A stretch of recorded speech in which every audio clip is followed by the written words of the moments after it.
sun is the main source of energy on Earth. Every day it bombards us with millions of joules of energy.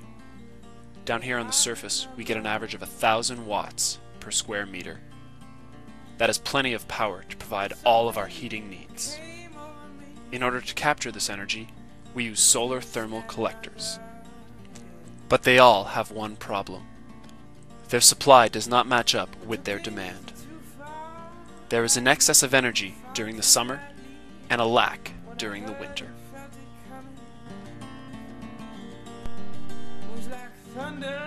What we need is a long-term storage solution, and that's what my project is doing.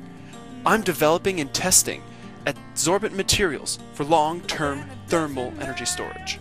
The materials can permanently store thermal energy and release it when necessary. This means we can store excess heat from the summer and use it for heating during the winter, which makes solar heating reliable year-round. So how do these materials work? We are using adsorption technology, a physical exothermic process in which a gas is adsorbed into a solid. When an adsorbent material is exposed to water vapors, the gas is adsorbed into the crystal lattice and the energy is released as heat. The beautiful part is that this process is also reversible, which is called desorption. Once all the energy has been released, the material with adsorbed water can be exposed to heat sources, like solar panels, to be recharged. The water is released and the energy is stored in the material. The energy is physically stored, not sensibly, so it's not hot to the touch and does not degrade with time.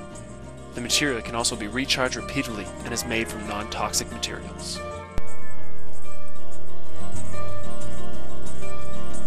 This is the prototype.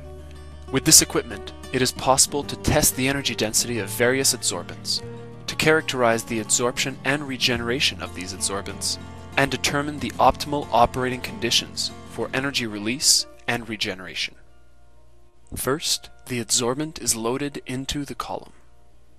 When we want to store energy, air comes into the system from the building supply.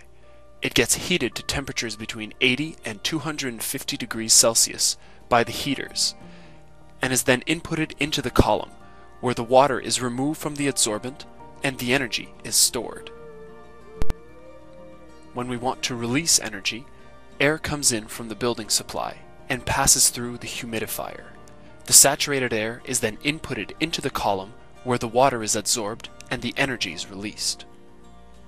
This figure shows a typical adsorption run where energy gets released and reaches temperatures of up to 70 degrees Celsius.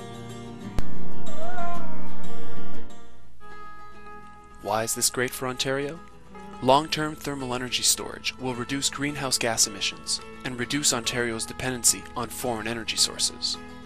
Homes will be made self-sufficient for their heating needs, which promotes decentralized power generation, diversifying our energy supply and strengthening our infrastructure. This technology also makes solar heat available year-round, which simplifies large-scale deployment of solar panels. This will help Ontario reach its goal of 100,000 solar homes by 2020. So why is this a good investment? Well, this technology adds significant value to solar heating products, which will increase their sales and stimulate the renewable energy industry. It will also reduce the heating costs for end users compared to the increasing price of conventional heating.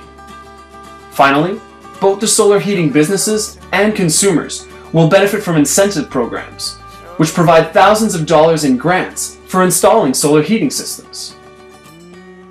Ontario's solar heating industry will grow significantly in the near future.